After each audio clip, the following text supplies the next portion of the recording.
बिस्मिल्लाहिर्रहमानिर्रहीम। अस्सलाम वालेकुम। कैसे हैं आप? उम्मीद करती हूँ कि आप ठीक होंगे। मैं भी अल्हम्दुलिल्लाह बिल्कुल ठीक। तो आज मैं बहुत ही मज़ेदार हल्की फुल्की गर्मियों की डिश चने की दाल की खिचड़ी बना रही हूँ। ये बहुत ही हल्की फुल्की होती है। दोपहर के टाइम आप गर्मियों में बनाए तो आपको बहुत अच्छी लगेगी दाल की खिचड़ी। तो शुरू करते हैं हम अपना चना दाल खिचड़ी बनाना। चूल्हे पर मैंने कढ़ाई रख दिया, इसके अंदर मैंने ऑयल डाल दिया। ऑयल मेरा गर्म हो गया और मैं इसके अंदर ना प्याज डाल दूँगी। एक मीडियम साइज़ का मैंने प्याज काट के रखा हुआ है, वो ऑयल के अंदर हम डाल के ना इसको फ्राई कर लेंगे।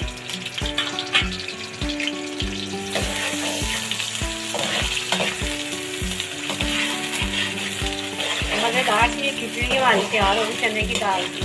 तो जैसे कि गर्मी है तो दिल चाहता है कि दोपहर को कुछ हल्का फुल्का हो खाने को, तो मैंने सोचा कि आज हम दाल की खिचड़ी बना लेते हैं। इसको हमें लाइट गोल्डन सा कलर करना। तो ये देखें हमारे प्याज का कलर ना चेंज होना शुरू हो गया, आपको नज़र आ रहा होगा। माशाल्लाह से देखिए गोल्डन सा कलर आ गया। थोड़ा सा मैं इसको थोड़ा सा और कलर दूंगी ताकि हमारे चावलों में ना अच्छा कलर आ सके। बिल्कुल लाइट पे हमने अगर इसको ख़त्म कर दिया तो चावलों में अच्छा कलर नहीं आएगा। चावलों में जब तक अच्छा कलर ना आना ना आए तो चावल भी खूबसूरत नहीं लगते, खाने को भी नहीं दिल करता। अच्छा कलर हो तो दिल करता कि बस खाते ही जाए। माशाल्लाह से ये हमारी चने की दाल की जो खिचड़ी है ना बहुत ही मज़े की तैयार होगी। तो ये देखिए हमारा कलर चेंज हो गया। मैं इसके अंदर ना ये मेरे पास लहसुन अदरक और हरी मिर्ची हैं, इसको मैंने ना ब्लेंडर करके ना रखा हुआ है। 5 से 6 तक हरी मिर्ची हैं, 1 चम्मच लहसुन और 1 चम्मच अदरक। ये तीनों चीज़ों को मैंने ना मिक्स करके ना ब्लेंडर कर लिया था।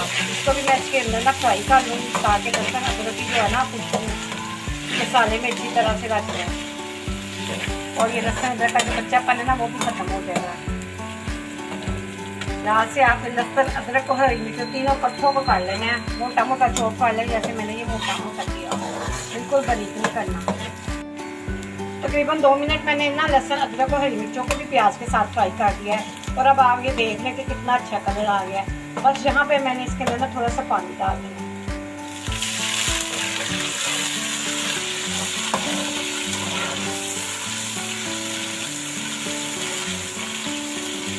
पानी मैंने मिक्स कर दिया। मैं इसके अंदर डालूंगी कुछ साबुत मसाले हैं मेरे पास। 1 चम्मच जीरा है, 1 बड़ी इलायची है, ये 3 से 4 लौंग है, बादियान के फूल है, कड़ी पत्ता है और 2 दालचीनी की टुकड़ा है, वो भी मैं इसके अंदर डाल दूँगी। सारे साबुत मसाले जो है इसके अंदर डाल दूँगी।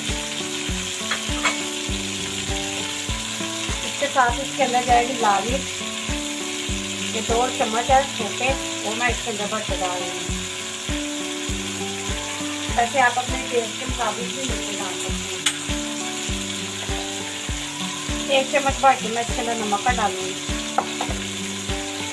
1 चम्मच पिसा हुआ गरम मसाला भी इसके अंदर जाएगा और साथ इसके अंदर जाएंगे ये 2 टमाटर मैंने ना चॉप करके रखे हुए हैं, वो भी मैं इसके अंदर डाल दूँगी। 2 टमाटर है मीडियम साइज, ज़्यादा नहीं डालने, सिर्फ 2। इसके साथ अब हम इसके अंदर डालेंगे नींबू का रस। ये 1 बड़ा नींबू था, इसका रस मैंने निकाल के रखा है, तकरीबन 2 चम्मच है, वो भी इसके अंदर चले जाएंगे। नींबू का रस डालने से एक तो चावल खिले खिले बनते हैं, दूसरे से टेस्ट बहुत अच्छा आता है और चावल आपस में जुड़ते हैं। तो अब हम मसाले को अच्छी तरह से भून लेंगे 4 से 5 मिनट। हमारा मसाला भुना जा चुका है, आपको नज़र आ रहा होगा। देखिए मसाले में से कैसे ऑयल अलग हो गया, तो इसकी खुशबू भी बहुत अच्छी है ये किचन में। अब हम क्या करेंगे, इसके अंदर पानी डाल देंगे।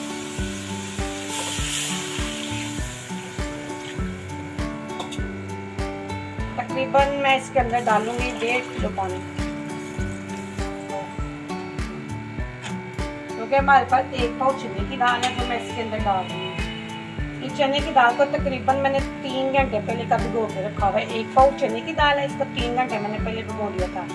मैं इसको पानी के अंदर डाल दूँगी। बाज़ लोग पता क्या करते हैं, दाल को पहले उबाल लेते हैं, इस तरह भी अच्छे बनते हैं। अगर आप इस तरीके से बनाएंगे तो आपको ज़्यादा मज़े के बनेंगे। इस तरह दाल इस मसाले के अंदर पकती है ना जब, तो इसके अंदर से बहुत अच्छा जायका निकलता है। तो ये देखिए दाल मैंने इसके अंदर डाल दी है। अब जैसे ही दाल पकेगी, पकना शुरू हो जाएगी ना, तो मैं चूल्हे को आस्ता कर दूँगी। आस्ता चूल्हा करके मैंने इसको 20 मिनट ना पकाना है हल्की आंच पे। और ये 20 मिनट में इतनी अच्छी दाल गल जानी है, क्योंकि दाल मेरी भीगी हुई है।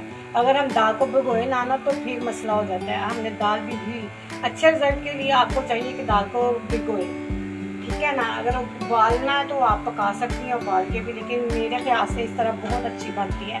आपके मेरे कहने पे एक दफ़ा इसे इस तरह ट्राई कीजिएगा। आपको नज़र आ रहा होगा, ये देखिए पानी में बुलबुले बनना शुरू होने लगे हैं। अब जैसे ही पकना शुरू होती है तो मैं दिखाती हूँ। मैं आपको ना आँच कर दूँगी, ऊपर ढक्कन दे दूँगी। चम्मच बिल्कुल नहीं दाल के अंदर मिक्स करना, अगर मिक्स करेंगे दाल को तो दाल गलेगी। तो ये देखिए पकना शुरू हो गया पानी मेरा। अब मैं चूल्हे को आस्था कर देती हूँ, बिल्कुल आस्था, जैसे हम दम पे नहीं रखते, बिल्कुल मैंने दम पे रख दिया। और इसको हम ढक देंगे 20 मिनट के लिए। 20 मिनट में हमारी दाल गल जाती है, फिर मैं आपको 20 मिनट बाद मिलती हूँ। तो ये देखिए यहाँ पे हमारी दाल गल चुकी है। ये देखिए आपको नज़र आ रही होगी कितनी अच्छी तरह से मेरी दाल गल गई। तकरीबन 20 मिनट लगे दाल पकने में। अब मैं इसके अंदर चावल डाल दूँगी। चावल तकरीबन मैंने ना आधा पौना घंटा हो गया इसको मैंने भिगो के रखे थे। तो दाल के अंदर मैं चावल डाल दूँगी। अगर आपको ये दाल की खिचड़ी की रेसिपी पसंद आए तो लाइक कर दीजिएगा, फैमिली दोस्तों में शेयर कर दीजिएगा, और चैनल पे नए आने वाले लोग सब्सक्राइब जरूर किया करें। इसको मैं दाल के अंदर मिक्स कर दिया चावलों को। अब मैं इसको ढक के रख दूंगी कि हमारे चावल गल जाए।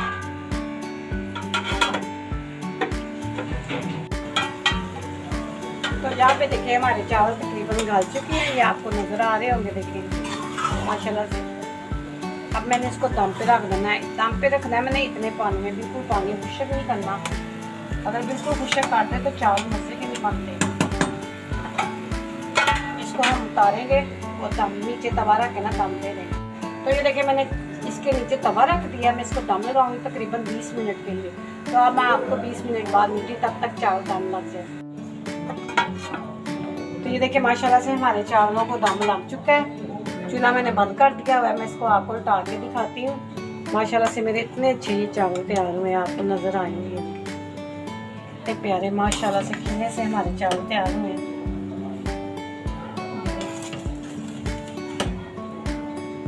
बहुत ही मज़ेदार ये मेरे चावल तैयार हुए हैं। मैं आपको इसको प्लेट में डिश आउट करके दिखाती हूँ इसकी फाइनल। अल्हम्दुलिल्लाह माशाल्लाह से ये देखिए हमारे चावल कितने अच्छे तैयार हो चुके हैं। देखिए कितने खिले खिले हमारे चावल बने हैं, और दाल भी गल चुकी है, चावल भी नहीं चिपके। साथ मैंने सलाद काट लिया है, और साथ मैंने इसके अचार रखा है, क्योंकि खिचड़ी के साथ अचार ना हो तो खिचड़ी खाने का मज़ा ही नहीं आता। आम और हरी मिर्चों का अचार था मेरे पास, वो मैंने साथ रख लिया है। बहुत ही मज़े की ये खिचड़ी तैयार हो गया है। तो अगर आपको मेरी ये खिचड़ी की रेसिपी पसंद आए तो ज़्यादा से ज़्यादा लाइक कर देना, फैमिली दोस्तों में शेयर करना, और चैनल पे नए आने वाले लोग सब्सक्राइब जरूर करें। साथ ही साथ बेल आइकन के बटन को दबाएं ताकि मेरी आने वाली हर रेसिपी आप तक आसानी से पहुंच सके। इसके साथ ही मैं आपसे चाहूँगी इजाज़त, दुआओं में याद रखिएगा।